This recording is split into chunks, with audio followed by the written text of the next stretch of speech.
call to order our special meeting of the Wilmington School Committee for April 16th, 2014. The only thing on our agenda this evening is to conduct an interview with our finalist for superintendent, Mr. Michael Luckabee. Mr. Michael Luckabee. Mr. Luckabee is an elementary school principal in the Chelmsford Public Schools. Excellent, thank you. We've got Mr. Manny Mullis from the Wilmington School Committee. Mr. Luckabee, how are you? Mrs. Ginny Bonish. I am Julie Broussard. We've got Dr. Leslie Quick and Mrs. M.J. Burns. Good evening. Good evening. We're going to follow a similar process as to last night. We're going to give Mr. Luckabee an opportunity to make an opening statement, and then I will start off our questioning period. We're going to go right down the line, and then at the end of our questioning, we'll give you an opportunity to make a closing statement and perhaps ask any questions that you might have for us. And the only other thing I'd ask of the audience, if you're using any form of social media, out of fairness to all of our candidates, please refrain from tweeting out or posting word-for-word questions and answers, okay? After this is all said and done, then it's fair game, but out of fairness to all three of our finalists, that would be much appreciated. All right, Mr. Luckabee, I'll turn it over to you. Thank you. Thank you for having me here tonight. I'm excited to be back in Wilmington. Just to give you a little bit of background, I know you've probably read through my materials and know my background, but just for the public knowledge as well, as Mike had mentioned, I am currently the elementary principal at the Harrington School in Chelmsford, which is a K-4 school.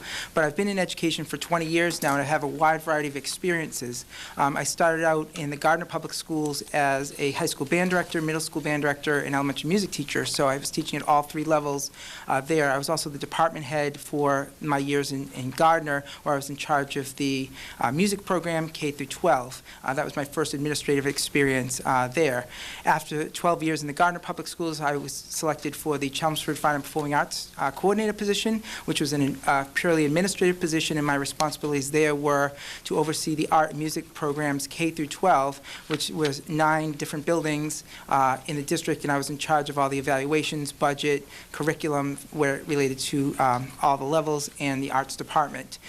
Following that appointment, there was an opening for a dean at Chelmsford High School. At Chelmsford High School, they have a structure where they have 1,600 kids in their high school, and they break it up into 3 different houses. Each house has a dean and then has responsibility for 500 or so students with their own guidance counselors, secretarial house office.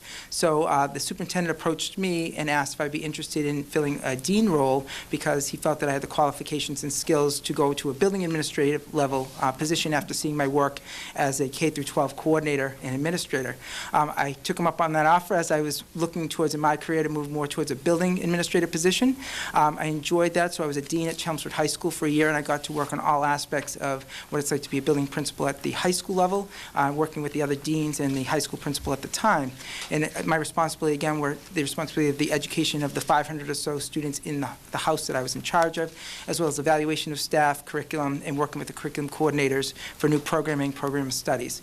So I had that experience on top of my other administrative experience. At the end of the year, I was going to continue in that role, and the superintendent came to me and said, it was June, and he said that one of our elementary principals had decided to take another job outside of education, and that at that point he wasn't prepared to do a full search at that point in the year, and asked if I'd be interested in being the elementary interim principal at the Harrington School.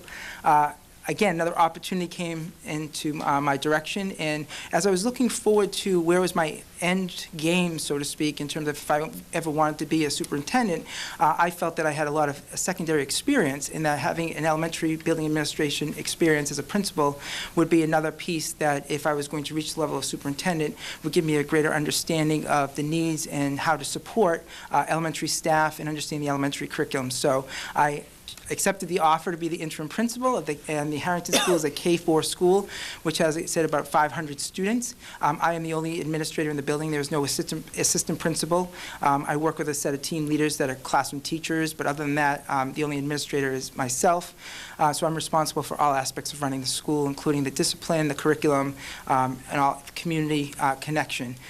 After a couple of months there, they posted the position for the full-time position because that was the agreement that we had, that I would be the interim, and then if I wanted to go back to the high school as a dean, I put that in my option to go back. After a couple of months, I really grew to enjoy working at that level and wanted to kind of finish out what I had started in terms of initiatives and vision for that school. But I talked to faculty members who were there, and I said, is this a good fit? Are you comfortable with me? They were a little skeptical, having the high school person, a high school dean coming to the elementary level, not being an elementary classroom teacher as my background. It was a lot of learning experiences, but through just after a couple of months, I had faculty asking me to apply for the permanent position. They asked if they wanted me to stay. They thought we had a shared vision, and they wanted to see that through. So upon their encouragement and the encouragement of my superintendent, I applied for the permanent position. And I did go through a process where they had outside candidates. We went through the process.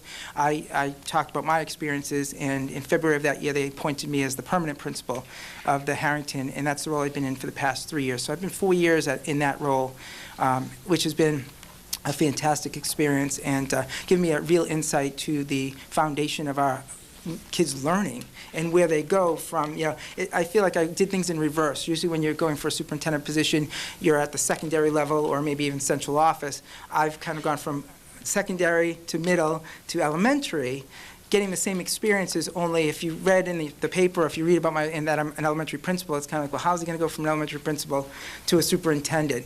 I think if you look at my credentials and through answering your questions tonight and through the site visits you've done and the meetings today, you'll see that I have a wide range of experiences at all levels and was successful in all levels. One of the things I'm very proud of is I think I left each position in better shape or moving forward from what I had inherited. And I had inherited some great positions from great people I had followed. So, which brings me to Wilmington in terms of I'm very happy in my position, but when an opportunity comes up like Wilmington, I haven't applied for a lot of positions because I want to make sure it's the right fit.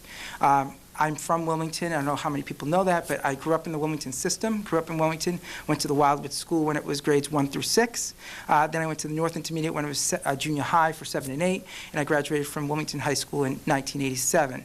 So when I saw the Wilmington position was open, I did some research to see what values and what was going on in the Wilmington schools, and I found that what the Wilmington schools were doing in the vision and the direction you were going in really meshed well with my experiences and what we were doing in the Chelmsford districts, and I had some experience already with some of the things such as the evaluation tool and the Common Core that I felt like I would be a good fit for the district to help lead through those transitions. I've watched some of the school committee meetings and read lots of minutes and articles and see that your strategic plan, your technology plan are all things that I would agree with in terms of where a school system needs to go next. So I decided that I would apply for the position. I'm here because I think that I could bring your district, not that it's broken, but take what's being built upon and bring a new perspective and my perspective and move it forward to the next step. And that's kind of my goal tonight, is to answer your questions that you might have in terms of how I can do that, and I look forward to answering those. So thank you. Thank you. Okay, great. I'm going to jump in first.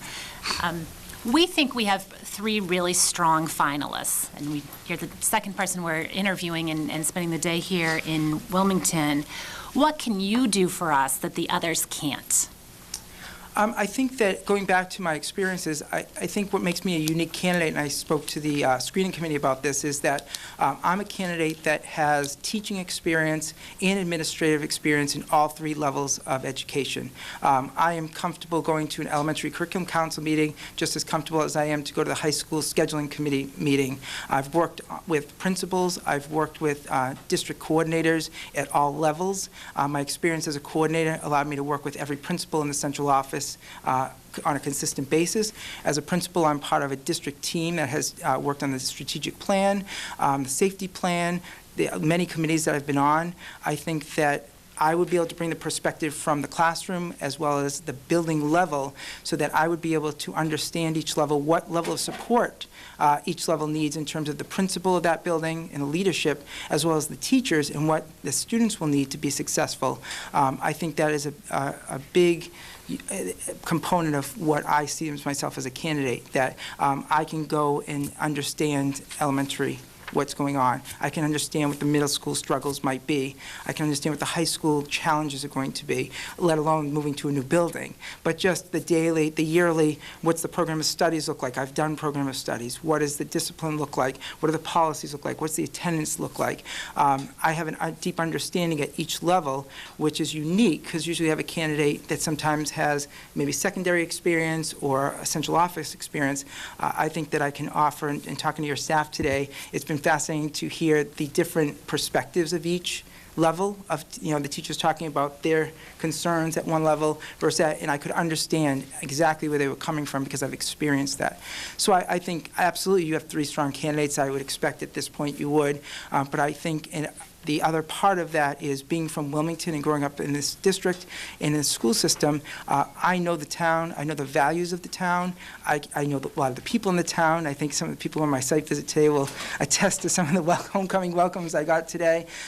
I think that's important to note as well, because I've been through the system. My parents are still here in town. I've followed what's happening in Wilmington through all the process of the schools, and I think that even though I don't know everything, I think that it gives me, I know the past, I know the values, I know the traditions, and that wouldn't be a learning curve for me. I could take both of those aspects, put them together, and I feel like I'm a very strong candidate for the position. Great, thank you. Mrs. Burns? Wilmington has been working towards taking steps in increasing technology within our district by creating a district-wide infrastructure and working towards a one-on-one initiative at our high school as well as rolling out to our middle school. Where do you see the best use for technology within education today, and what steps would you take to continue to strengthen our goals of a 21st century education for our students? Well, I think technology is obviously something that we need to make sure we're implementing, but implementing in a smart way, in a measured way. My philosophy on education, on technology and education, is making sure that the technology that we go to purchase or we want to implement will work with teachers, and teachers will be comfortable with that, as opposed to buying lots of the newest gadgets that sit on a table and collect dust. I would want to work with the technology coordinator, and I've read the technology plan, 5-year plan, and all the things in the plan would line up with some of the vision in terms of the voice phones over the internet. We have those in Chelmsford. We had implemented that through the internet, the new phone system. The one-on-one device thing that is just such a huge undertaking in terms of we're acknowledging the kids have the phones and they have the tablets. We've been working so many years to keep them hidden and keep them in your backpacks. Now we're saying, all right, take them out and let's use them. How do you monitor that, especially at a middle school, high school level? So if we're moving towards that, which I think we should, because otherwise for the district, trying to buy computers, keep them up to date, whether it's laptops, iPads, whatever, it's not feasible in terms of budget money. So we've got to find a way to get technology in, maybe, with devices they have. Saying all that, the one-on-one devices or the personal devices, I would want to make sure that we have a strong policy and procedure in terms of what the what we would put into place so that students could do that, and make sure that the administration at the high school and middle school were comfortable with enforcing that policy, and that parents understood that, yes, they can use their tablet or their phone, but there are certain restrictions that when they use them at school. In terms of infrastructure, I think that one of the things, the biggest challenge right now with technology is the new park. The park being online testing. Many school districts, most school districts in Massachusetts are not ready for it because of the requirements of Pearson and the company that's running it. So we're running into situations where we're going to have to do online testing for park, and it's yet another unfunded mandate because they're saying we have to do this, but they're not providing us money to upgrade our technology. So finding a way as a district to which way do we do, and I read in the plan that we could get laptops or Chromebooks or things like that. A lot of districts are turning towards that, where this class can take the park and then the next class can take the park. Is that the best direction for us to go in? Is that the most cost effective? But I think that we're going to have to see where the park is going, because that's going to be a huge investment for any district, including Wilmington. And I think that technology, in the way that I've seen it used in the arts department, especially at my school, it's enhanced instruction, and it's gotten the kids and the teachers, it's teacher user-friendly, it's a document camera, or it's a projector, starting them comfortable with using basic technology. Then you're moving them onto the smart boards, and we have a lot of those in our district. So I think that you're on track in the district in terms of having the 5-year plan, which was very well thought out and shows a vision for that. And I think that coming to the district, I would need to sit down and make sure that we have the support, and we can support it through capital money, which I know that a lot of capital plan from the town goes to technology for the schools, that it can be sustained. One of the things I thought in the plan, which was nice planning, was that, something nobody thinks about, which is projectors, bulbs running out, and those are expensive. So in the plan in 2019, he's got in there money for replacement bulbs. Well, that's good planning, and I like to see that we're not just thinking about purchasing the equipment, but maintaining the equipment, because some of that stuff, even though it might be outdated, is going to still be useful to our school and our system. So I see technology as one of the big major things that's in your strategic plan. As part of one of the major 5 things in your strategic plan is technology, and I think that it should be, and I think that's something working with the leadership team and the technology director and you as a school committee in the town, funding and supporting that initiative as we go through. Thank you very much. Great, thank you. Dr. Quick? Thank you very much. Mr. LaCava, we had wonderful site visits over, and I know a couple of our school committee members spent the day at your district and heard great things. But my question to you is, do you feel that you have any areas that you may not be as strong in or weaknesses? And if so, what have you done to overcome them? There you go.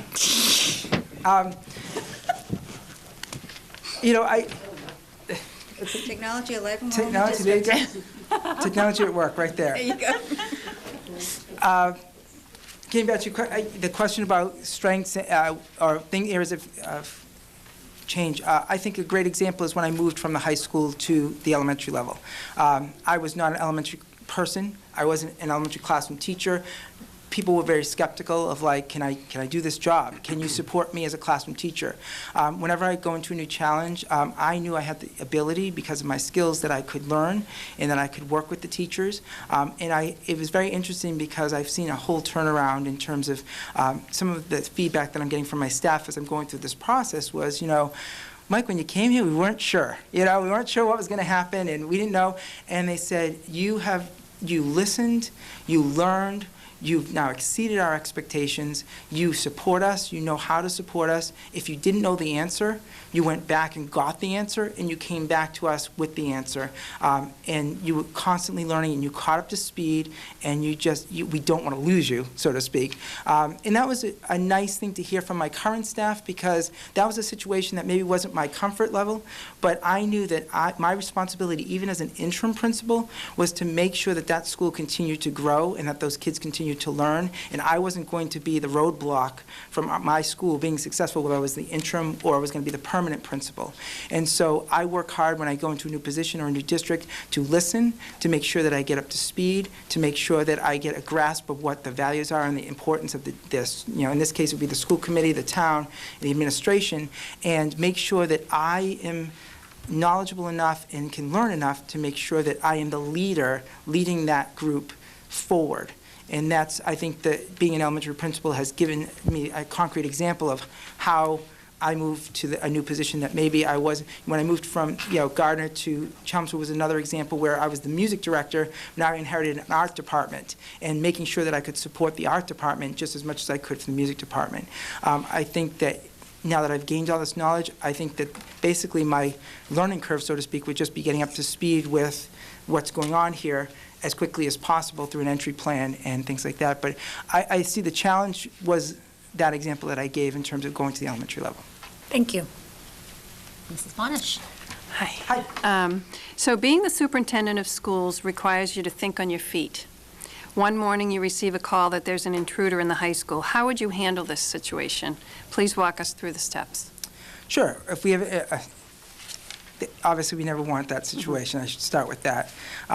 And I will tell you, safety has changed dramatically over the past couple of years, and especially at the elementary level in the past 2 or 3 years. What do I do? Well, obviously, if I'm heard that there's an intruder at the high school, I'm assuming 911 was called. If not, I'm making another 911 call to make sure that it's in there. I make sure that I'm on site, not maybe near the building, but I get to the site. Being at the Roman House, I'd be right next door. But I make sure I'm in contact with the chief of police, the fire department, and the town manager right away, that we have in place, and I would make sure we'd have a policy in place, which I'm sure Wilmington does, in terms of the procedures and policies that we follow. The best thing you can have is almost a checklist in every situation like that, because it takes the emotion out of it. So making sure that I have my procedures in place, I know who I'm supposed to call next, I know who's supposed to be contacted next, and everything from making sure that we have first responders on the scene to the media outlets have a place to go, because obviously as soon as the media gets an inkling of that, we're going to have vans outside our doors. Making sure we have established a media area for them to park their trucks and vans for their reporting, keeping them away from the scene, and making sure that all messages would go through me, not the principal, not the teachers, and that there's a protocol that is instilled in the staff and in the administration, that there's one voice and there's one spokesperson for the district, and that would be me. We can make the decisions behind the scenes, but any information that gets out is going to go through my office, and I will get in front of the cameras, because I want to be responsible. That's my responsibility, and I want to take that burden off the high school principal, who's probably wondering about and nervous about what's happening in her building at that point. And then at that point, making sure kids are safe, seeing if we need to bring in supports from there. And I can't give you a specific example, because it would be at that point reacting to what is next. My goal would be to stay calm, to stay informed, and work with all the public officials to make everybody safe, whether they're in the perimeter of the building, inside the building, and I would be confident that we would have protocols and procedures for an instance like that to follow, like I said, step by step, because at that point your emotions are running high and you're making decisions that might not be the best, so that you need that check-in to make it work. It's something I've developed for my school. It's something I've developed for our district. If we ever had a situation like that, we know what procedures we're going to use. We know if we have to evacuate the building. We know if we have a situation where we have that inside the schools. So I'm confident that I could lead us through that crisis, hoping that would never happen in our schools. Thank you. Mr. Luckabee, as a follow-up to Mrs. Barnish, can you talk about how you work with safety officials currently in your school system, and what have you implemented in your district for school safety? And can you talk about what you would do if you were to come to Wilmington to work with the local officials and the safety officials? Sure. The irony of what happened a couple of years ago at Sandy Hook in the Connecticut thing was we were meeting that morning as an administrative team to update our safety plan. That morning we were at an administrative meeting. I got back to my office. I got on the internet because I heard something had happened, and what was unfolding in front of me was just devastating. And at that point, we knew the game had changed, and we had always prepared for a high school or a middle school kind of thought process. At the elementary level, we never could have imagined something like that. It turned our world upside down at the elementary, but also as a district, to say, okay, we need to start talking about the revisions which we had been doing. As a member of the administrative team, I was involved in all parts of developing the new safety plan, and we did that in conjunction with the police department, chief of police, as well as the fire department, to make sure all our services would be coordinated. There are a few people in our districts. Our middle school principal, Mr. Parks, Dr. Parks, is involved with the STARS program, which is an organization that in Wilmington is very active in terms of they provide support to school systems to develop their plans and to also help in a crisis situation. So he's been an advisor kind of to us, as well as our current superintendent in that piece. One of the things we're looking at is the ALICE program, which I know you have in Wilmington. We've been actually consulting with Wilmington to see if that's the direction we're moving into as the next step. And as I talked to the police officers today about, the pros of that is it gives teachers and staff options instead of the traditional lockdown, which we do, where it's kind of stay in your building and stay in your classroom and close the shades and close the door, giving them options to make decisions. So I think that we've seen it evolved. We've installed security cameras outside our building. As part of our safety plan. We've also numbered our doors so that first responders can get to different places. And we've implemented new types of evacuations that are new, like long distance evacuations. If we ever had to get out of the building, where are our kids going to go? We're going to go to the middle school, and this is the procedures we're going to follow. We've come up with that as a district, and I've been very involved with that process. I think when I would come to Wilmington, I would immediately go, work with the safety plan that's in place to see, how that was developed, work with the police department to talk about how they came up with that and what their expectations are for our schools complying with that and procedures. I also think we'd look at it a different lens, being an outside person, and maybe ask questions that I would say, why, as an outside person, this isn't clear, or can we clarify this, or what is my role here, what is the principal role here? Just a fresh set of eyes to make sure that that safety plan is constantly updated and discussed. As we talked about at lunch today with the police department, you can't prepare for every scenario that could possibly happen. And the Sandy Hook thing was a prime example of that. He shot through the window.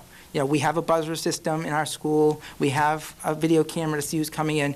Nobody could have anticipated that. Now we do. So now the question is, what do we do next?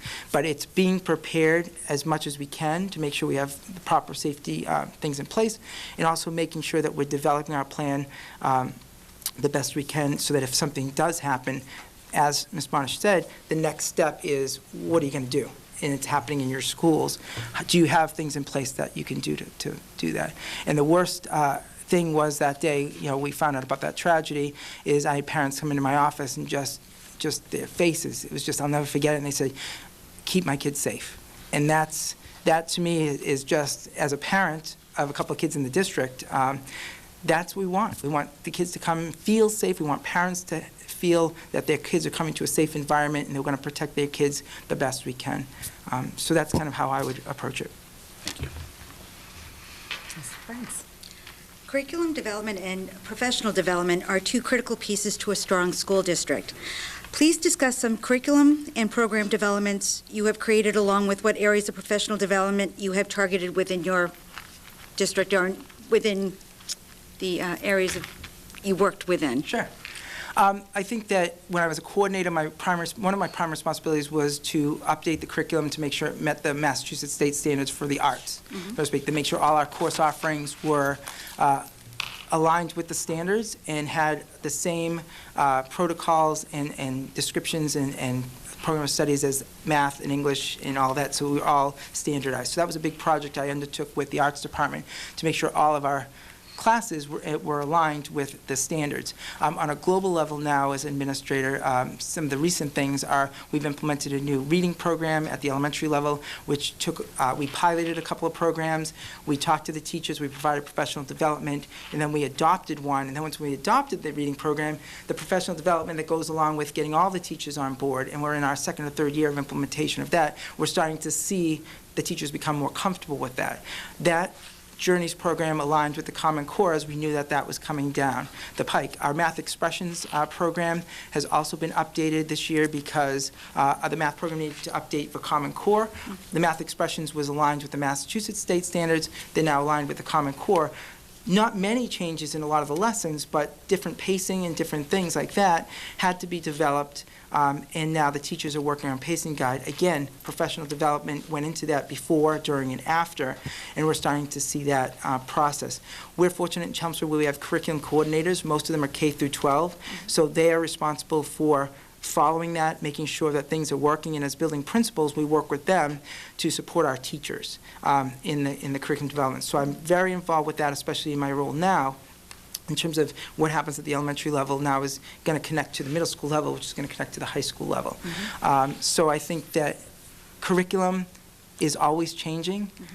It'll change tomorrow. It'll change next year. The old days, I think, of having a binder of curriculum that sits on the shelf and nobody looks at it, and, it's over. It's been long over. And now curriculum has to be aligned. It has to be consistent between schools within a district so that all kids are getting the same curriculum.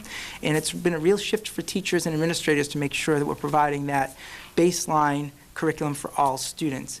So I've been very involved with that process through the strategic plan and through my work with my co-workers in terms of co-principals at the elementary level, middle, and high school level. But I think professional development is another area that teachers always want more in a lot of different areas, and it's just finding the time to do that. So I think finding ways to provide opportunities for them for further study is always something that I would encourage and support as a superintendent moving forward. But I'm assuming that things will change, and we'll have to keep adapting and making sure I'm working with the leadership team to make sure we're on top of that to move forward and keeping up with the pace. Okay. Very good, thank you. Thank you. If you don't mind, could you please give me some ideas, if we were to have you as our superintendent, give me some ideas or examples of how you would work with your principals to improve their performance as instructional and as instructional leaders and administrators? I think that the building administrators are going to be it's so important for them to be a team and to work with me as a team because they're on the day-to-day operations of the building. They're instructional leaders in the building. I need to make sure that they have the supports that they need to be instructional leaders in the district. I know as a principal, I get support from curriculum coordinators, my assistant superintendent, the superintendent, in terms of initiatives and things like that. I think that model works well. I think that in Wilmington, one of the things I would do is, in terms of the evaluation tool is tied to also growth in their school. My question would be to them in analyzing the data and looking at their school, not necessarily MCAS scores, but maybe they have DIBELS or benchmarks or guided reading levels, or what do we have to look at the data of their school and see the growth and see how they're tracking. And if there seems to be a lull or the dip in the tracking or we're not moving in the direction we want to, not go in and be like, what's going on, what's wrong, this isn't working. It's, hey, is there a reason behind these numbers? Because I found that numbers are great, but numbers don't tell the whole story. You've got to get the story behind the story. And I've had teachers who are fantastic teachers who don't show that growth because there was a certain cohort of kids that was in that class, and they got any growth at all. It was a major accomplishment. They're a fantastic teacher. So I think we have to get past the data sometimes and look at what's going on, because if you can get them support and the resources they need, the data will come along. You'll see that success, and you might not see it in the first year, but 2 and 3 years down the road, if you've put down the foundation and the needs and supports that they need, you're going to see the results just naturally come out. I think that making sure that they're knowledgeable about what the curriculum, they can't be experts. I wouldn't expect the middle school principal to be an expert in all subject areas at all times and be up to date on the curriculum. I feel that her role is to make sure that every teacher has the curriculum they need, that they're supported, that if they need professional development and they need support, they will come to me and say, we'd like to run a workshop. We'd like to have a consultant come in. We need somebody to help us with our writing because our writing scores aren't where I want them to be. My role is then to try to find a way to either find funding or support or realignment of staff to give them that support so they'll succeed. So I see it as my role as more of a mentor role in helping them learn how to be that instructional leader within the confines of their job of doing all the other things they have to do, because just curriculum alone is the job, not let alone dealing with the discipline issues and the policies and the running of the building. Okay. Just to kind of piggyback, if you don't mind, on that question. So let's say you have a principal that is that you have a school where you're getting some scores that we're saying what's going on with these scores. The school committee's saying, deal, what's going on? We want answers, and but your administration is saying everything's fine. How would you go about trying to find out, getting to the bottom, the root of the problem? Well, I think that goes down to communication and me being present. I mean, if I find a school is not functioning well, I'm going to be there more. I'm going to go in those classrooms. I'm going to see what the instruction is, so that not to go catch teachers, so to speak, but see what's happening that maybe is different at that school, instruction-wise, than at other schools that are achieving. And then using that to bring new ideas to that school that's not achieving, and bringing the principal with me to say, let's go to this school. I want you to see what's happening in second grade over here that you can take to your second grade over here, and we can make sure that that's coordinated because they're getting the results that we need to see.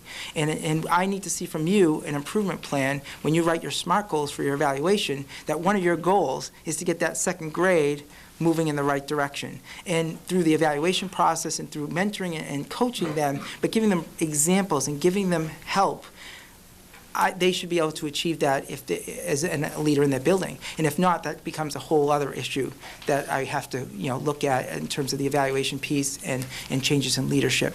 But I think that giving them modeling and giving them support and, like I said, physically bringing them to see what is success is going to help improve that. And if it doesn't, then we move on to the next thing to try to get that improvement there from them to get their improvement. And again, eventually, if it doesn't work, there's a different problem. The root's not, I got to get to the root of the problem. Thank you. Okay, great. We're talking about staffing. What are your strategies for the recruitment and retention of a high-quality team? I've hired a lot of teachers over my years. I would like to say at 100% that were fantastic, but I think that sometimes people, don't work out because it wasn't a right fit for them. I've had difficult conversations with teachers in terms of, after a year, I say, this isn't the right fit for you. We're going to let you go, and so to speak. Those are the most difficult conversations to have, because especially somebody that I have hired. But my responsibility as a superintendent or a principal is to hire the best people for the school and the best people for the kids. And I'm not going to have somebody who is not functioning in that role the best way. I'm not just going to keep them just to keep them because I don't want to have a difficult conversation. We go out and we use the school spring to get candidates, but a lot of my candidates have come, I don't want to say internally, but they've substituted in my building. They've volunteered in my building. They got their name out there. We had a 4th grade opening that I'm still hiring for. I'm kind of on the other side, and I have to contact candidates tomorrow. But we have lots of candidates that have done long-term subs, and I've been able to see them in the classroom, so it kind of takes that mystery out of how will they be with kids, and that gives them a little bit of an advantage. And I like hiring them if they're quality. I can see that they're quality because they know the culture of my building, they know my kids, they've worked in my classroom, they've worked on the teams. So recently a lot of people I've hired have worked in my buildings. Some have not. Some have been just, candidates that I got through School Spring and interview them, and we are actually kind of redoing our process in terms of hiring procedures. But I think that you find the best candidates, you try to find the best fit, and then you make sure that you're in that classroom as much as you can to make sure that you're observing them, giving them a mentorship program, giving them a mentor within their team, and if they're not working out, giving them supports as much as you can, and then making a determination if you're going to keep them or not. Because again, year 2 it becomes more difficult, and year 3 it becomes more difficult. Why did you keep me 2 years? Why did you keep me 3 years, and now at the end of my 3rd year, you're saying I'm not working out? Sometimes I want to give a candidate a 2nd year because I feel like they've shown growth, and I want to see what they've learned that 2nd year.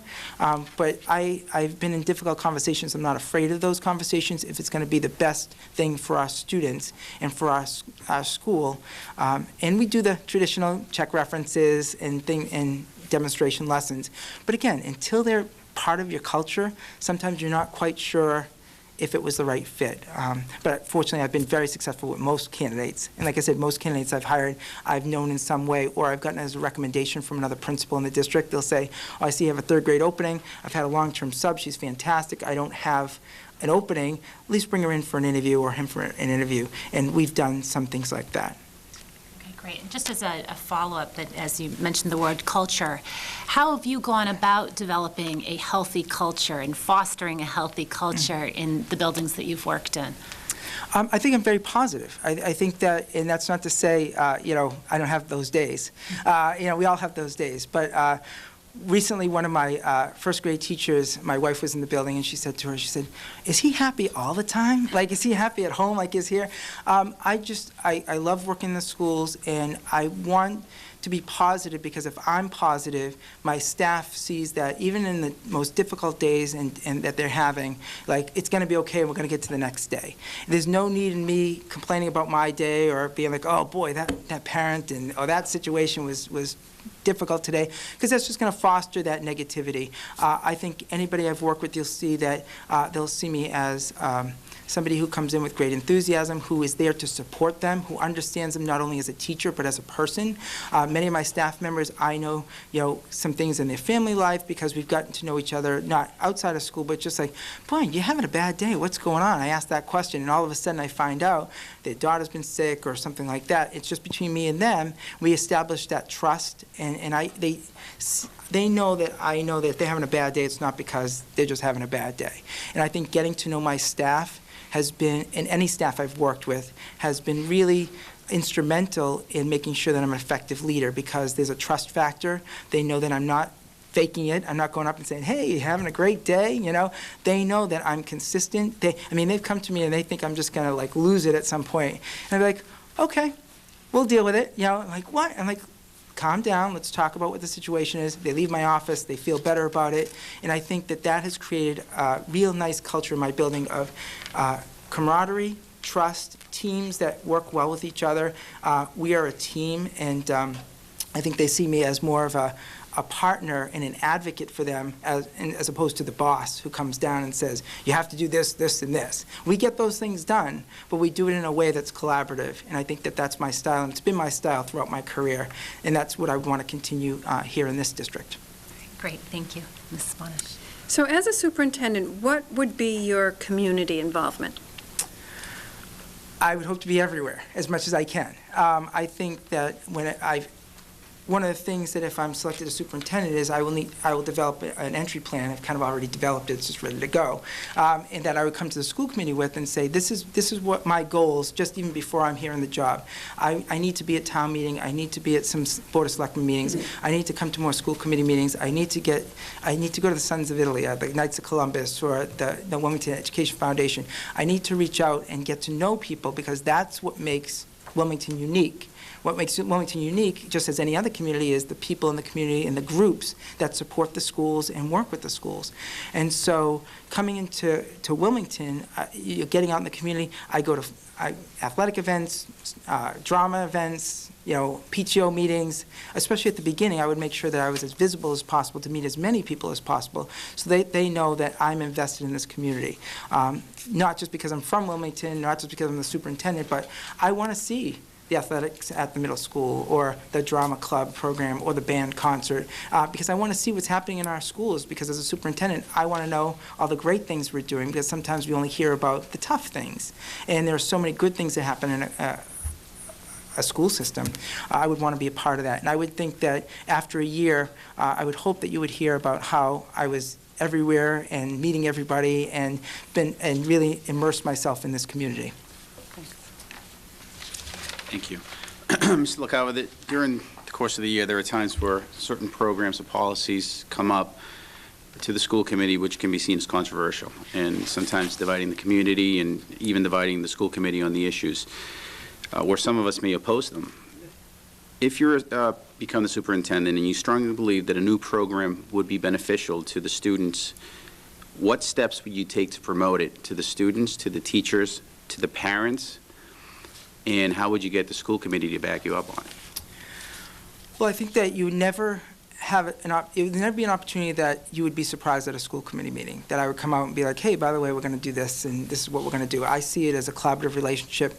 I was talking to the administrative team this morning, and I said, my goal would be is there's a controversial issue, there's a new policy coming out, let's talk about it. Let's talk about it behind closed doors, and I want you to throw everything you can at it, pros, cons, how the public's going to react. Let's get it out on the table. And you're going to disagree with me, but I want to go in this direction. Why are you disagreeing with me? Once we get all that on the table, whether it's with school committee or something like that, now my job is to take all that emotion and take all of those thoughts and bring it into a cohesive plan that people can be comfortable with and respect. I think that's my biggest thing, is that listening to everybody and coming up with not a compromise, but facilitate what will work, not for both sides, but how we can push an initiative forward that we will support. And what I said to the team this morning was, I've been in situations where I've disagreed with the superintendent behind closed doors, or my colleagues as principals, and say, this is not the direction we should be going in. This is the program we should be going in. And we go out, not go at it, but we talk about it, we discuss it, we're passionate, we have our sides of the issues. At the end of the meeting, the superintendent's job is to take all of our thoughts, and he made a decision the other day I wasn't in favor of. As soon as that meeting was over, when he sent that email out to staff and brought it publicly, I was 100% behind it, 100% behind him in the initiative. That's a strong leadership team. That's a strong relationship with the school committee members and the administration. We all have to be on the same page and be comfortable with that. And if we're not comfortable with a decision, being able to work that out not behind closed doors, but to work it out as individuals so that everybody knows this is the united direction that we want to go in. And if you have strong feelings on something, I would want to hear your opinion. I want to hear your rationale of that opinion and make sure we take that into consideration if we're making a policy. And as you, as a school committee, make policies and help to recommend the administrator's point of view.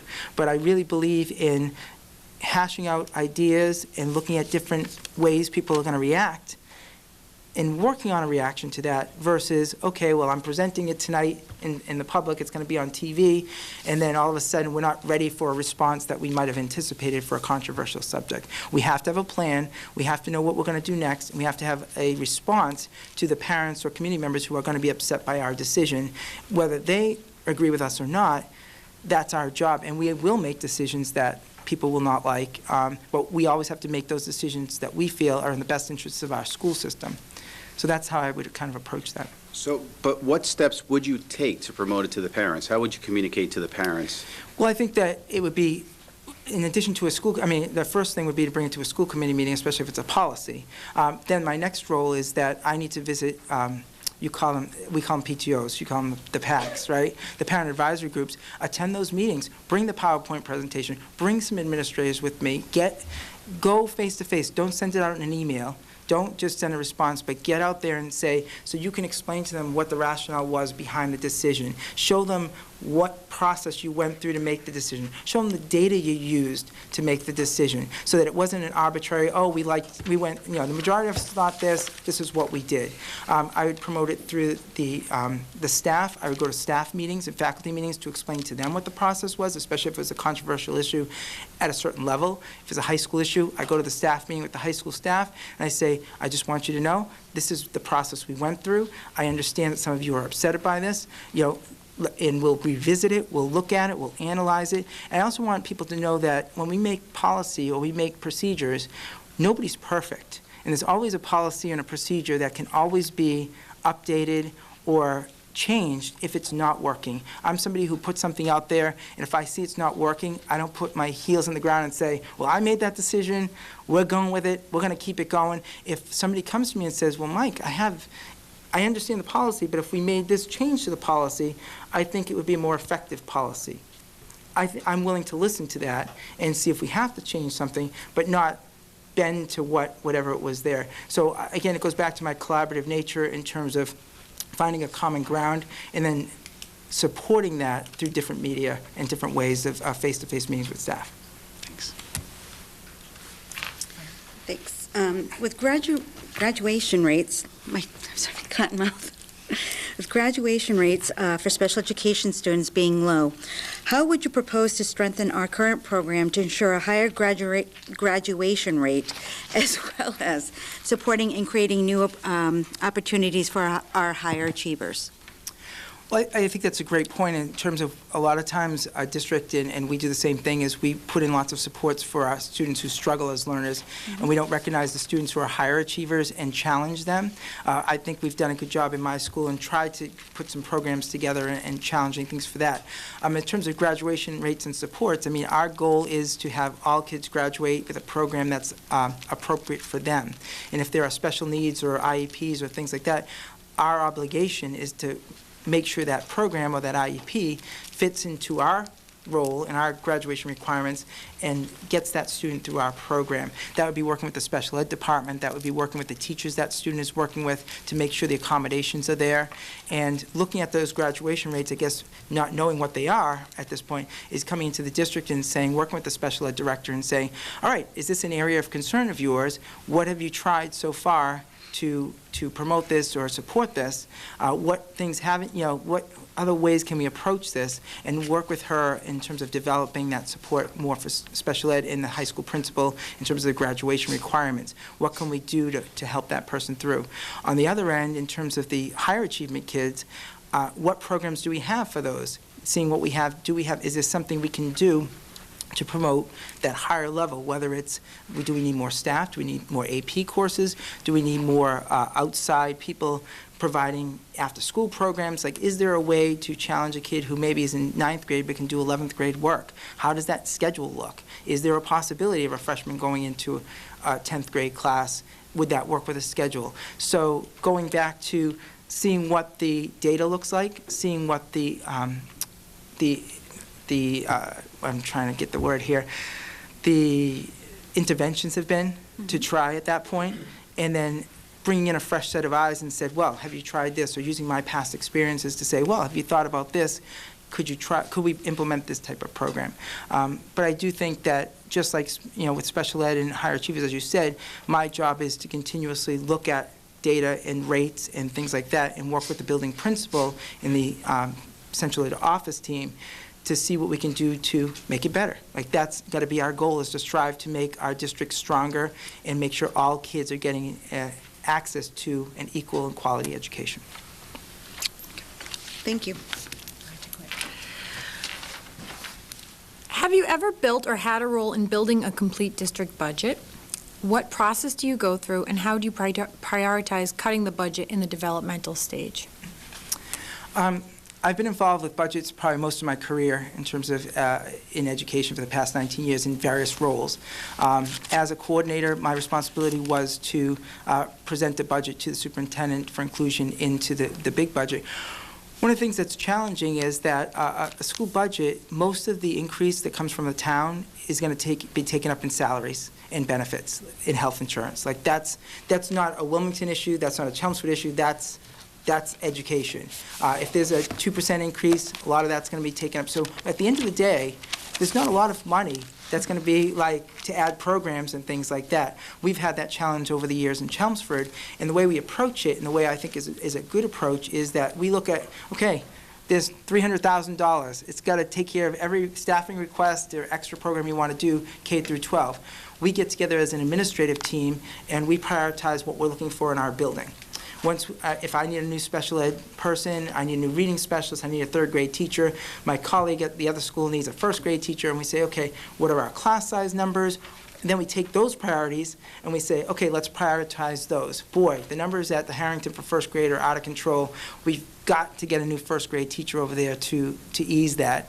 That becomes a district priority amongst the principals. So we know that the first staff member that's hired through the new budget is going to first grade at Harrington. And so we work collaboratively. It's not it's not a fight, like I need a first grade teacher and you need a third grade teacher. Our district works really collaboratively to say, these are our priorities. If our priority is the adoption of a new reading program, curriculum money is going to go to the new reading program, and maybe the math program doesn't get as much money that particular year, but they'll get that money the next year because we've adopted the reading. Now we're moving on to the math. Having a 5-year plan in terms of major adoptions of curriculum, it will help with the process. And what we've also done is, like, if I have a low enrollment and I'm losing a classroom teacher because we only need how many classrooms, that salary might not go to my school, because sometimes I've tried that. I'll say, hey, I'll take that $50,000 and I'm going to hire a new reading teacher. And my superintendent will say, oh no, we need that $50,000. And what happens is we go back to that priority list and say, we need a new English teacher at the high school because we're going to offer more electives for seniors we don't have enough electives for seniors.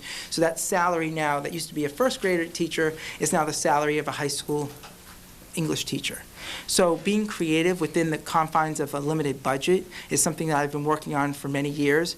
Being an arts coordinator, when the economy just tanked and cuts were everywhere, it was probably the most difficult position to be in as administrator, because unfortunately lots of communities, not a Wilmington or a Chelmsford, were cutting arts programs. Boom, there's $100,000 that we can cut from the budget, and we're going to get rid of all those programs, and we'll bring them back sometime.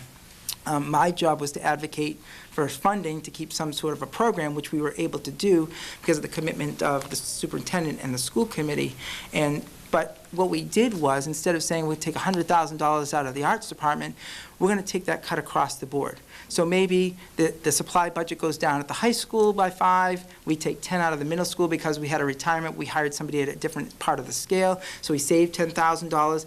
So it's a cut across the board, which is a more fair cut. So I could go back to my staff and say, you know what, we lost something here, but so didn't this department, so didn't this department, so we kind of spread it out so it wasn't devastating any type of program, whether it was English, math, the arts or whatever. And I thought that was I know that's a good approach in terms of the budget.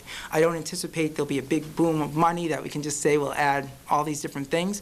But I think, again, Wilmington has been incredibly fiscally responsible as a town and as a school department, that you're providing a free public education for all your students, including athletics and the arts, without fees and things like that. That has been a wonderful accomplishment for this town that is very rare, unfortunately, for many districts around our community. So I see the value in that and would make sure that I was creating a budget to continue that, because I do believe that that's the way it should be, but it hasn't been in a lot of communities. One more question with that. You brought, when you were talking about the arts programs getting bumped back because of budget cuts, have you ever, or do you have any experience in looking outside the box for grants, things like that? Yeah, I mean, I think that the technology piece, kind of going back to that piece, in terms, we have an Arts and Technology Foundation, which is a lot about, I think, the Wilmington Education Foundation, where they offer grants. We can, like, our art department wanted to get some digital cameras so that they could put things on their website. That's kind of a smaller budgetary thing. But in terms of a bigger grant that I was part of at our school was, we needed a reading person. We needed at the kindergarten level, and it just wasn't in the budget. My school's a Title I school, so we get the Title I grant.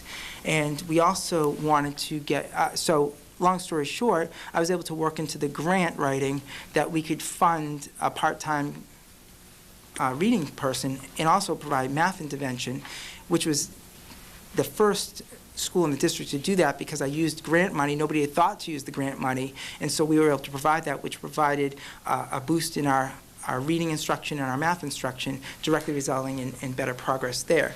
I worked with the Title I grant in terms of, we, one year, took $12,000 from the Title I grant to invest in technology in our classrooms so that every classroom would have that document camera and projector, because I advocated in the grant that this is the technology, if we can get that in the classroom, is going to change the instruction for all students in the school, which, according to the grant, all students are Title I students if we're deemed that school. So this was going to have direct impact on every student in our school.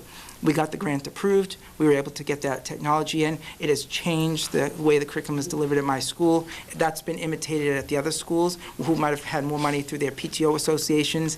That's how they funded theirs. I funded mine through a grant because my PTO wasn't able to raise that much money.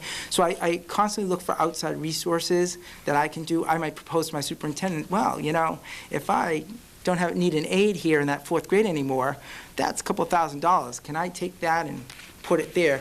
We've always done, take one thing, benefit here, and that's what I would continue to do.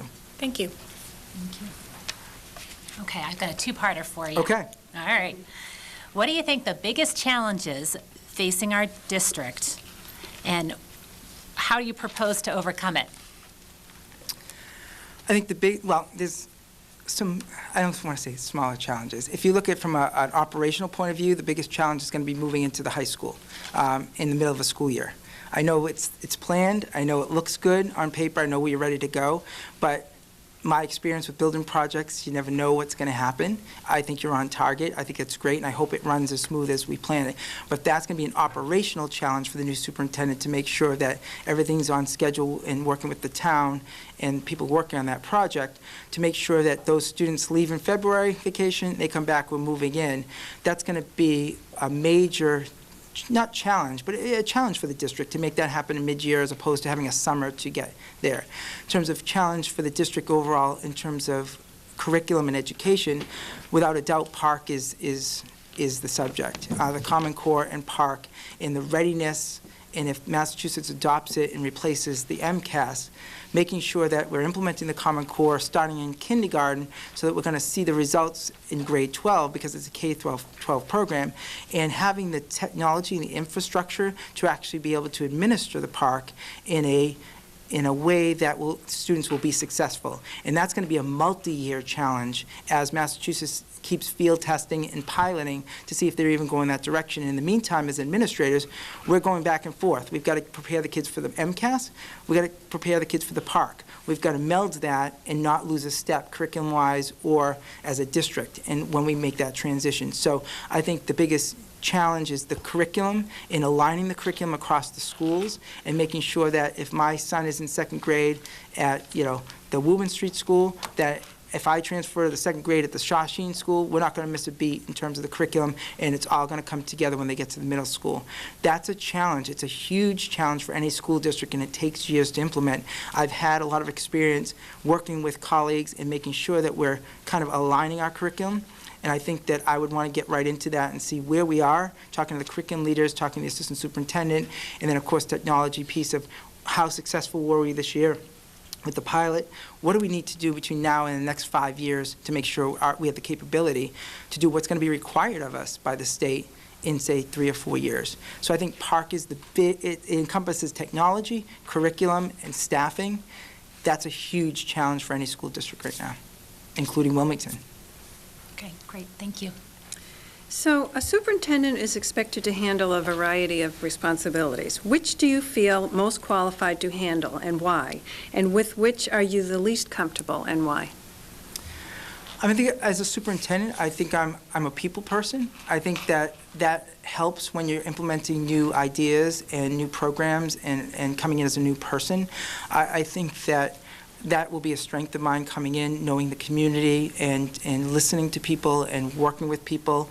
I think that I'm looking forward to that opportunity to get to know how things have been working here, and I think that a real strength of mine will be bringing people together to share a vision and take the shared vision to move it forward. I think I have a way of collaboration and cooperation and making sure that we're all on the same page. I've done that. I do that a lot. I make sure I'm a checklist person in a lot of ways. It's like, okay, we can have a meeting for 3 hours, but at the end of 3 hours, I want to know what are the next steps, what are the action steps we're going to take. If my meeting's scheduled for an hour and in a half an hour we have our goals, we're done. Let's move on. We're ready to go. This is what we're going to do, and keeping everybody accountable. And I see what I need to do is come in and make sure that all the schools, and there are a lot of schools as it breaks up, like K1, pre-K, 1, 2, 3, 4. Kids move a lot in this district right now in terms of the transitions, and making sure as we're transitioning that we have a continuity and a shared vision with the central office staff, the administrators in the buildings, and the teaching staff, that we all have that trust and that collaboration of we agree with the vision, we're moving forward. In terms of, and I'm very comfortable bringing people together to create that shared vision and continue the vision that has been established here. I think in terms of the second part, like uncomfortable or, With which are you least comfortable and why? Geez, I don't know. Can I say that? No, I think that least comfortable, I think that, wow. I mean, for you, because you're a principal, there are a lot of different. Well, I think that getting to, I think what you can get at, and what I think a lot of people are getting at, is that going from the building level to the central office level absolutely is going to be a bit of a learning curve. I can't hide from that. I absolutely can't, but I think that I will be catching on quickly because I've worked with central office staff in a lot of different roles. I understand the functions of each role at the central office, but again, it would be changing from the day-to-day operations of a school to the day-to-day operations of a district. And that's something that I'm comfortable with, but would be one of those things that, I would have to make sure that I'm working and make sure that I'm functioning at the highest levels to support all levels and leading by example. Thanks. Just a quick follow-up on Mrs. Broussard's question. You had mentioned that you think one of the biggest challenges is transitioning to the new high school, which it will be. It's in the middle of the year. It's going to be something that a new superintendent will need to tackle as soon as they come on board on the plan. I just want to hear what you think the steps that you would take in that transitioning process to make sure it goes smoothly, not only for the students, for the teachers, and as well as the parents. Well, I think that, I would be confident that there is a plan in place. And so my goal would be, if there's not a plan in place, then we're going to need to put a plan in place right away in terms of the steps and the dates and what's supposed to happen. And then I would need to communicate with the building manager, the person who's in charge of the overall process, the committee that's working on it, get central office staff and the superintendent what her vision is and like how she envisioned it going, and then making sure that I'm following up to make sure that we're on track. And if we are on track, it's okay. We're going to have, I think having a public meeting with the parents of the high school kids and say, early in the process in the school year next year to say, just going over, this is what's going to happen, these are the expectations we're going to have, this is our timeline, these are your responsibilities. Meeting with the staff, okay, this is what's ready, this might not be ready when you get in the building, we hope to get everything done before you get in. This is what we're going to be having you do and ask your support in as we transition to the new building. I think working closely with Linda Peters is going to be paramount, obviously, because she's going to have that day-to-day angst from the staff and the students of like, is this really going to happen? And what are we going to do? It's going to happen. We know it's going to happen, but making sure that it's a smooth transition. There will be things that go on that maybe we can't predict. I'm hoping they don't. I'm hoping it's just a very smooth, here we go, we're in the new building, and we're going right away. I want to make sure that we have contingency plans and we have a plan B if things aren't going on schedule or things get off schedule for any reason that could possibly happen, so that we're not caught at the last minute saying, boy, we're not going to make February. Or the building's ready early, which would be fantastic, and then we would have time to settle into a building even before February. But I would want to make sure that my team, meaning the principals and the central office staff and the town people involved, as well as the school committee, were really clear on, we're moving this day, this is what's going to happen, this is what's going to be finished, the next step, student's going to move here.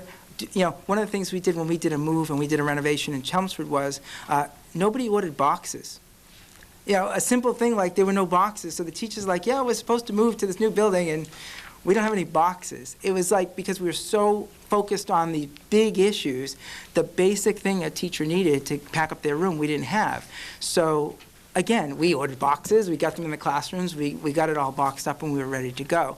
So those are the things I need to make sure that the details are being followed, that there are things that maybe the high school wants to make sure are in place, that I can support that. And it's going to be a challenge, and especially with somebody coming in at the end of the project. I've come in on the end of projects before, I've come in on the middle of projects before, and it's getting up to speed, making sure that I'm knowledgeable of what the process is, what happened before, what is the vision to go forward, and supporting that and doing what I can as a superintendent to support the staff to make that happen. All right, thank you. And now I have a question. That was a follow-up, thanks. I apologize. No worries. Can you talk to us about any examples of team-building activities you've participated in with your staff and how you measured whether they were successful or not? I think sometimes we talk about team building and then there's icebreakers and there's things like that. Teachers sometimes aren't so happy about doing a team, that team type of thing. I see team building as making sure that they're working well together, whether that is their personalities. We had one team of teachers that a new person came in and changed the whole dynamic of that team, unfortunately for a negative type of thing. And my job was to go in and work on team building and say, let's talk about it. I got them together. I said, guys, we have an issue. Let's put it out there. Say what you need to say. Let's just get it out there. Let's stop talking behind each other's backs. Let's make sure it works. And it was an honest conversation, and it was a safe conversation because it came from me and not from each other. That was an example. And then we eventually, it's not a perfect team, but now they respect each other. They actually work better together. So I'm always working on teams of teachers, and then as a culture of a school, we work on things like building pride in our community. One of the initiatives we put in was a pride initiative where we came in with pride, stood for perseverance, respect, integrity, determination, and empathy, and we tied that into our school culture with the students and with the staff in terms of having pride in our community as a school and outside, and implementing programs where they earn pause and they, we come together for grade level meetings to create that we're all one school, we're on one school community. I really feel like putting the right people in the right places and hiring things can, like you said, make or break a team. And I've been involved with team building on an administrative level in terms of your retreats and professional development and things like that to make sure we're all on the same page. But I watch my teams, I watch my overall staff, and I work on things, like there'll be staff meetings, I'll be like, all right guys, let's just, let's talk about this or let's go from there. Not afraid to confront when a team's not working, but usually knowing what the solution is to move forward and coming up with a strategy to do that. Thanks. What do you see as your greatest accomplishments in your current district, and what do you see as being the foundations of student achievement? Okay. Well, I think I fortunately have had, I feel, a lot of accomplishments in the variety of roles I've had, whether it's aligning curriculum, whether it's hiring staff, whether it's creating a community of acceptance and learners. I've seen our achievement in terms of tied to achievement. Every time I've had, in terms of student learning, my school has seen their scores go up. If you look at that piece, I've seen students who are struggling learners be successful by 4th grade, from kindergarten to 4th grade. We implement a RTI program and an SST, a student support team program, where I am confident in our philosophy is no child is not left behind, but just falls through the cracks. If there's a student that we know is not making grade level or is struggling for some reason, academically, socially, we can identify that person quickly, we can put in interventions, and we can support that student. And I've seen that, to me, whether it's a social success or a grade success, they become a writer, it's a success, because some kids will not reach grade level. They just won't. But if they've grown over their 3 or 4 years at my school, and they mostly do, I feel like we've provided them with a good foundation to move forward. I think that we, in terms of, if you look at statistics, our MCAS scores and then our growth percentile is some of the highest, not only in our district, but if you compare us to other elementary schools across the state, you'd see that we're in the 88th, 90th percentile of overperforming schools. That's due to a dedicated staff, it's to a dedicated mission, and a dedicated vision of we are going to do whatever it takes to make sure our kids are successful. And I think that as the leader of that school, and whether it was the arts department, the high school, or now the elementary school, I'm proud to be the leader of that group and to facilitate that. I'm not the day-to-day in the classroom working with that kid, but I've provided that kid an opportunity to work with an amazing teacher with amazing supports to be successful. So sometimes the numbers don't tell everything, and you've seen these kids just grow academically. I think that's my biggest success, is coming to a situation at the elementary level and not just been there as a placeholder as an interim principal, but moving a school forward even more than they were before, and to become a kind of an innovator in our district of new ideas to support student learning. I have an additional question, because I thought for sure you were going to, that you were going to talk about the auditorium that was built. I can talk about that. Could you? Sure. If you could start with the basics as to the development of the conception piece. Sure. And the process to the completion, because it's a beautiful, beautiful auditorium. Yes. Thank you for that opening. I'll take it. One of the projects I was involved with was when they built the high school in 1974 in Chelmsford, they didn't build an auditorium. There was no auditorium at all. The thinking was that one of our middle schools, the old high school, became a middle school, and it's a good distance from the high school, but any productions and musical events were going on at the middle school now for years since the opening. So one of the major projects was eventually to get an auditorium built at the high school, and it took from 1974 to 2007 to accomplish that through funding. When I came into the project, they had approved the override of the debt exclusion to build. They were doing a big renovation across the district. So I came in and got to be on the part where we were designing the plans or finishing up the plans and the blueprints of what the new auditorium was going to look like.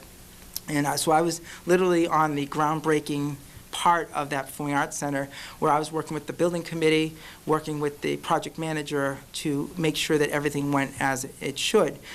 We went through the process, and I told the story, I think, of we have a chorus director who's been teaching there for over 30 years, 35, 40 years, and he hasn't had that auditorium. And where it was built was right outside our house offices, and there's this big window. And I remember the day it was built in a parking lot right behind the school, and the day that they broke ground on the parking lot, and he was standing in the window just watching the whole be built. And it was just such a great thing to see, like, that finally is coming to fruition. They dug the hole, we hit water. So then I said, okay, we hit a pipe, we've got to move around here, and we put in a system. We had challenges, but I was involved with, like, literally watching the ground break we'd go in and sneak in with hard hats to see, like, the seats being put in. I was making the decisions on the seats, the colors, the seats on the stage, everything that went into that building went through me as the coordinator. And when it was completed, it has just been such a crown jewel, so to speak, of not just our school, but our town. And it's just something that we're so proud of, and that I can see that as I was part of that. I was responsible for seeing that project through, and it's made a great impact on our community. So I think, yeah, that was a great accomplishment that I'm glad you pointed out, and it kind of relates to a building project that's going on here, is I'm familiar with, and when I say things do go wrong and things do get, I've experienced that, and we didn't think we would. And I was ready with a plan to what we were going to do next. So that's kind of where I was coming from answering your question. I've been through those projects and renovations before. But yeah, so that's, I would say, one of my legacies is not only leaving that building when I left the high school, that we provide such a great venue now for our performing arts department. Thank you. Thank you. You're welcome. So a little while ago, I asked you a question more about, helping principals do their best as educational and administrative leaders in their schools. If you have, not if, we know it happens, but when you have a staff with performance issues, how do you deal with that? And could you please provide an example, or examples? Are you talking about staff as a whole or staff as an individual? Whichever you choose. I just want to get an idea of, if you were to be our superintendent, I want to know how you're going to handle these. So if there's somebody that has an issue, what steps do you take to remedy it? Sure. Well, I'll give you a concrete example of a teacher that I didn't feel was performing at the highest levels that I felt they should. I used the new evaluation tool, and when I went into there, I spent a lot of time in there documenting. And this was a veteran teacher. This is a teacher who'd been around a long time and had just kind of kept going along. And I was like, it's not to the level that I want. It's not to the level of our school. I've got to make a difference here. And other principals had tried, and it was my turn. And I went in, and I did a long observation, and I went there. And when we do it in Teach Point, you can click on whether they're proficient, exemplary, needs improvement, and unsatisfactory. And I clicked needs improvement for the first time on a veteran teacher. Click, click, sent it off. Immediately I got a response from the teacher, with the defense. I said, you know what? Come meet with me. I'll tell you why I gave you needs improvement. Let's talk about it.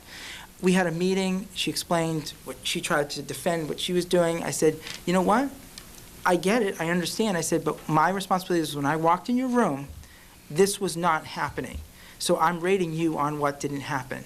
Even if it happened before, even if it happened later, I didn't see it. This is an honest interpretation of what I saw. She said, okay. Well, a big response. We moved on. Next observation, I went in. Things had improved a little bit. I'm like, okay. Hit the needs improvement again. Hated to do it because I knew it was going to be that difficult conversation.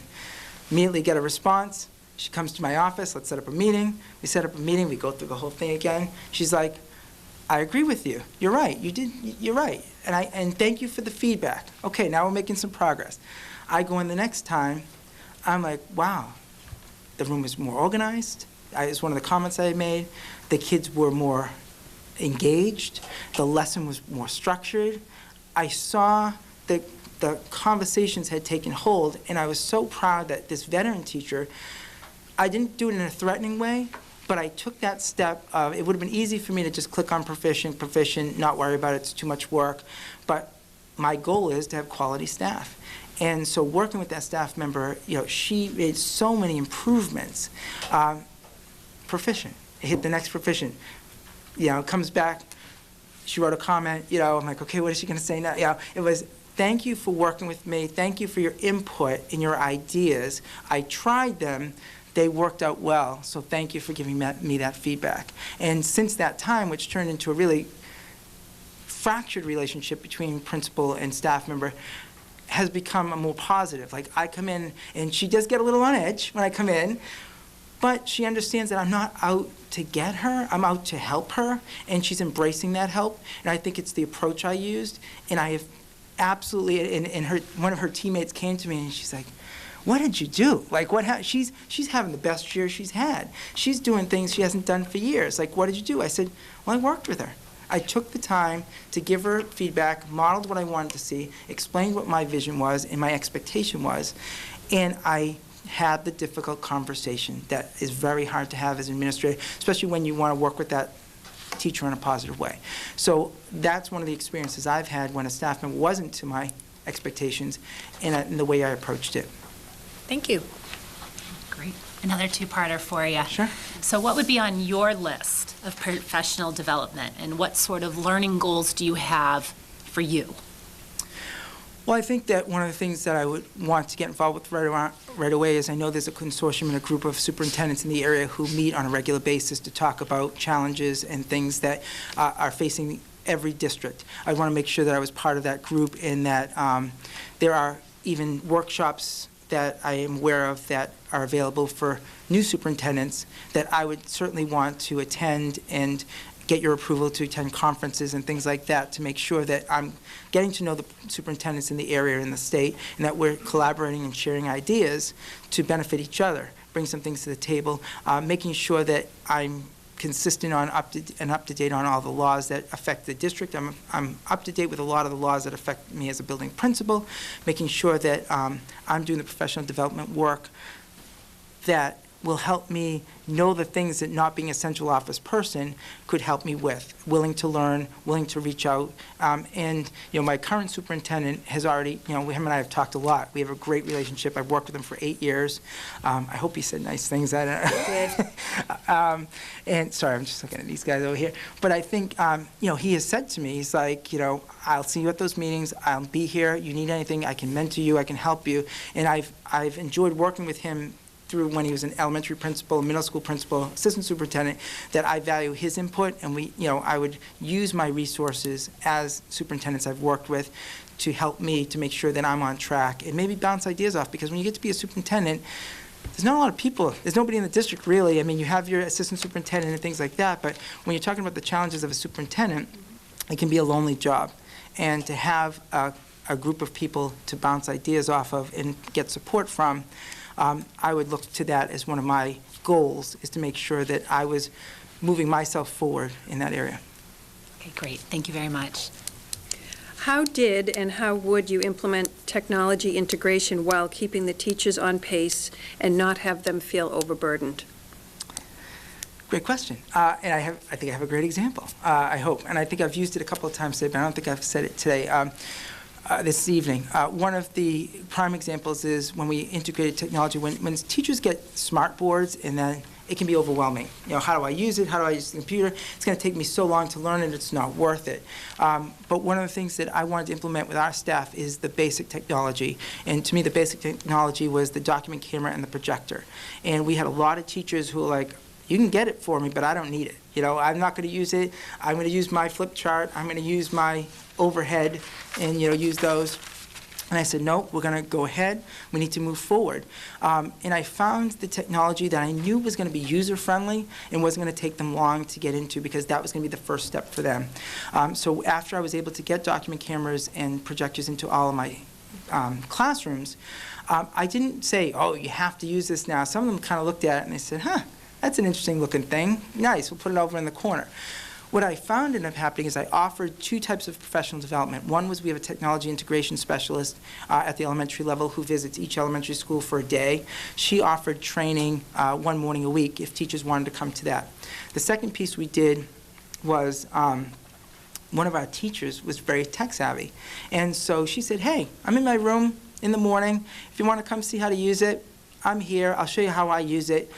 And people started showing up. Teachers started showing up. They're like, oh, wow, that's great. Well, then all of a sudden that first grade teacher who didn't know about technology went to her colleague, learned how to use it. She went back to her first grade team and said, hey, you know what I can do with this? This lesson I can now do this and this and that. So she showed her team. Before you know it, everybody was using it. And I didn't say you have to start using the technology. It was an approach of like, here it is.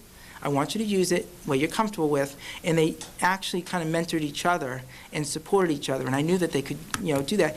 What's the irony is, when I go into my first grade classrooms now, the people who are most concerned about it have said to me, Mike, never take this away from me. I don't know how I taught without it. I can't believe how much it's changed in a positive way my instruction and how I can deliver curriculum. So when I talk about technology, I want to make sure technology, we provide the support, the steps that needs not just throw technology and not be used, but working together to make sure we implement the technology with the professional development and that it's achievable and they can see the value of how it enhances the curriculum as opposed to becoming an extra thing to put on my plate to do as a teacher. It needs to be part of the success of the lesson. Thank you. Can you talk to us about any experiences you might have, you've had with collective bargaining process, and describe how you view the role of the school committee in the various stages of the bargaining process? I was part of the bargaining process when I was a teacher. I was on the teacher side, so to speak, of the negotiating team, so got that whole perspective in terms of how the system works. In terms of recent, most of my experience with that has been part of working with the superintendent in terms of what are some of the priorities that we would like to see included in the contract, or things that are hampering our growth that are in the contract, and is there some way we could take it out of the contract or reword it in the contract. So we've been working a lot with the superintendent as a leadership team to try to work with the contract and the union in terms of that. I've seen the process go from teachers not getting a contract for years because both sides have just not seen eye to eye, and I think currently our superintendent and leadership team have a good working relationship with the union, so it's a very collaborative. We've kind of embraced that collaborative atmosphere of working with the union.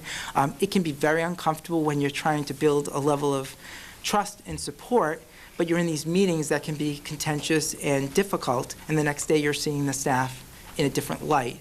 I've always said that in the union process, there's a function for that. My approach in terms of collaborative is, again, coming to the table and saying, here's some of our priorities for this session. What are your priorities as a teacher union? I think as a school committee, I think we would have to make sure that we have the same goals and vision of what we're trying to do so we don't get into a negotiating session and I come up with this is what my goal is, but you have a different goal, and now we're really fractured in front of the teachers union.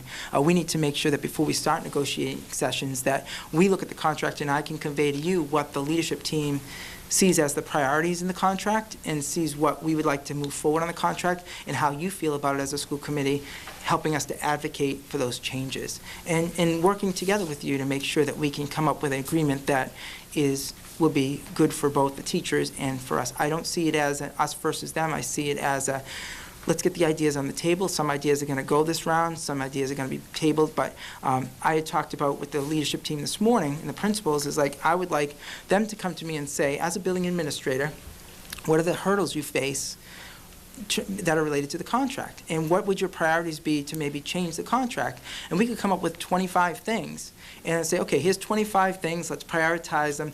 We're not going to get 25 things going into contract negotiations, but if we can come up with a couple of those priorities, the top priorities, we can slowly make the changes that you need, because I'm sure the teachers union will come in with 25 things that they want to see, knowing that we can kind of go back and forth. I would hope that we could do, I'm not sure of the process here in terms of how long you've had, if you've had a mediator involved in things like that. I'm hopeful that as superintendent I can help to facilitate and collaborate with the teachers union very well so that we can have a good process and a good discussion and come to an agreement that the town is comfortable with, you're comfortable with, and that the leadership team is. During the collective bargaining process, you feel that the school committee should have a minimal role or an active role within that process? I think it depends on what the priorities are of the session. I think when it turns to if we're trying to make some systematic changes that will help us educationally, I would try to advocate for what our priorities are as a leadership team that's going to affect the education. If it comes down to, we're talking salaries, we're talking about health insurance, we're talking about policies and vision that you would like to see if there's a priority, I'm going to bet that probably a lot of the times we're all going to be on the same page, and that some of the goals that we've discussed you're going to help me support, and I'm going to help you support as we go into the process. But you're a partner in it. You have to negotiate the contract. It's one of the functions of the school committee. So I'm here kind of to tell you what our priorities as a leadership team is and how can we work it out so we have a united front when we go to work with the teachers union. So absolutely, you have a big role in the process. Thank you. I am done with my questions. Okay, excellent. Dr. Quick? I have one question. And I haven't asked this yet. Can you just tell me, what measures have you initiated, would you plan to initiate to address the health and wellness challenges facing students of the Wilmington school system? Another great question. In terms of, we have a wellness committee that we've been working with, and it's interesting how sometimes the first wellness policy we put together, I feel as a district several years ago, was very, I want to say, dramatic. We kind of went from, it used to be that, hey, it's your birthday, here's 24 cupcakes, bring them into class. Oh, tomorrow's Joey's birthday, another 24 cupcakes came into the class. And then it seemed like there was this big awareness about wellness and obesity and stuff like that, and then everything got cut out. You know, we created a policy that was like nothing, no food, nothing in the system. And what I've seen over the years is now, from the wellness point of view, I've seen a lot of collaboration with administration and school committee policies to say, what's appropriate? Can we start bringing things in? For example, when we do MCAS, I said, you know, the kids come in, they need a good breakfast. I'd like them to really be ready for the day. I'd like to get some snacks for them. Oh, you can't have snacks because that's against, well, let's talk about what kind of snacks. Can I get apples? Can I get bananas? Can I get, you know, what can I get for them? And so I see it as, and then on top of the wellness piece, you have the allergy piece, because the wellness policy kind of has now extended to the wellness of the kids who have the allergies. So sometimes it's a wellness issue, sometimes it's an allergy issue, why we can't have food in the schools.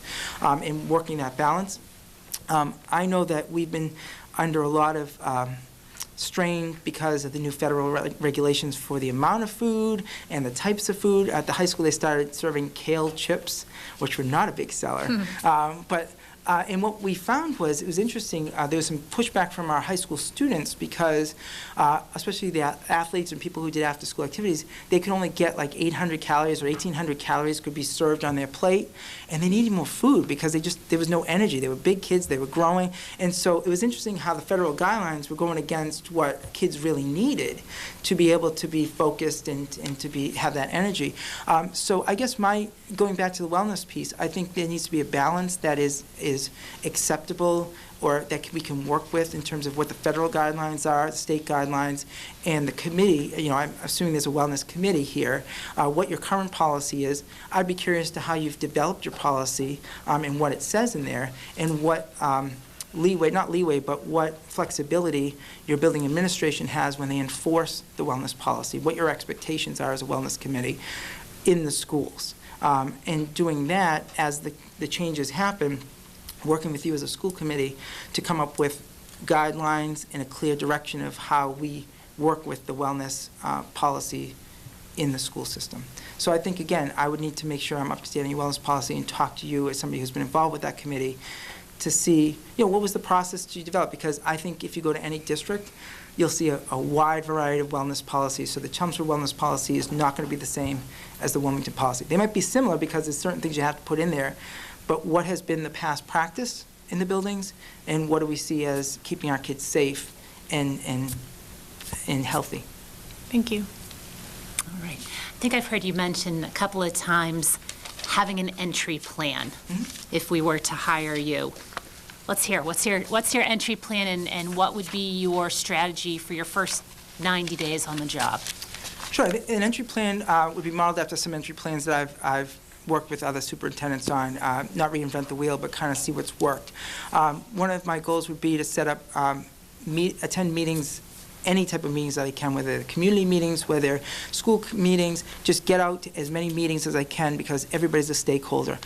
Get out into the town, get into the parent groups.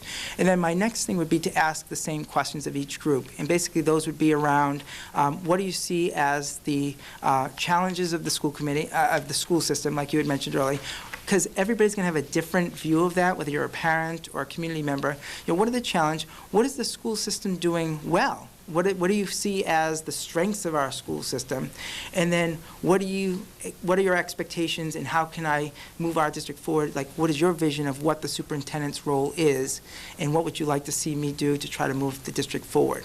And get different perspectives, and my goal would then be to take all of that information and the responses and kind of synthesize it and do summaries to share with you, so that we could have that shared vision of, okay, this is what the public perception is in a wide variety of ways of our school system. We're taking stock, we're seeing what the perception is.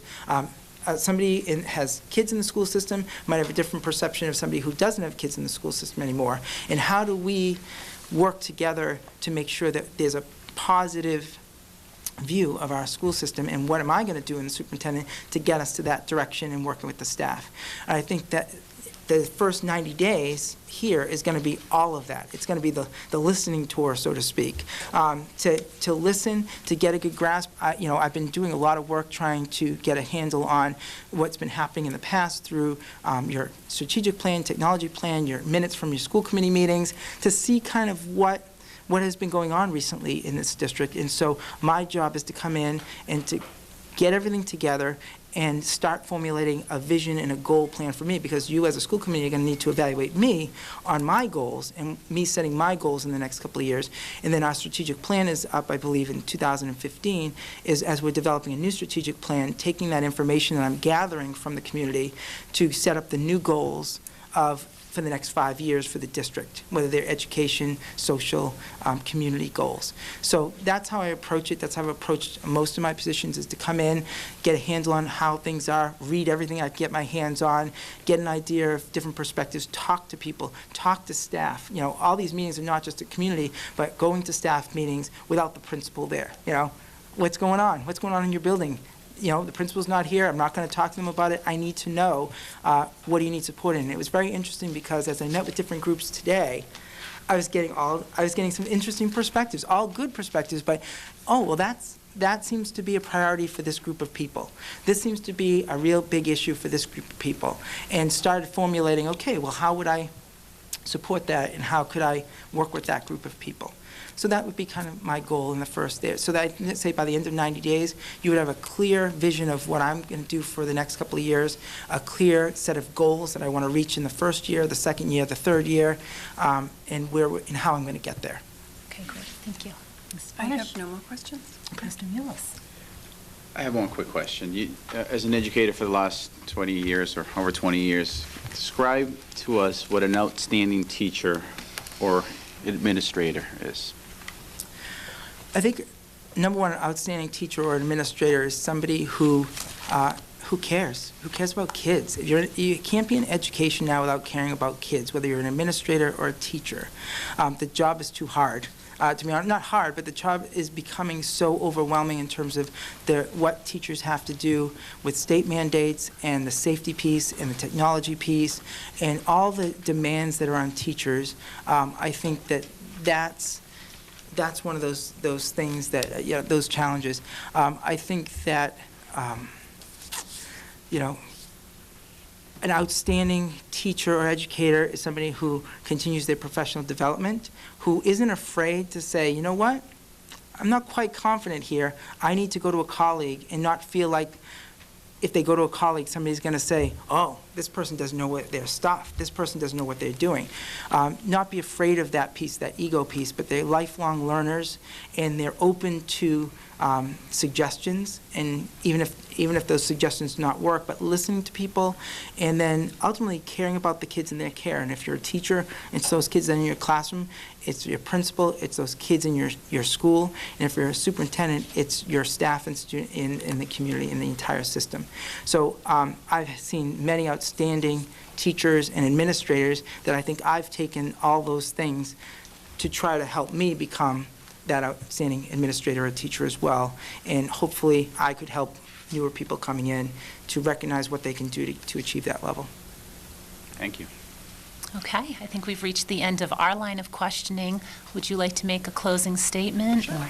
I guess, thank you for the opportunity. I mean, the process has been fantastic, getting to know so many people in the district and seeing the schools today. I appreciate your hospitality and the process. Although it's been, I know, a short process in terms of it seems like it is. When you're in this chair, it seems like a lot. Every day is like, are we ever going to get to here?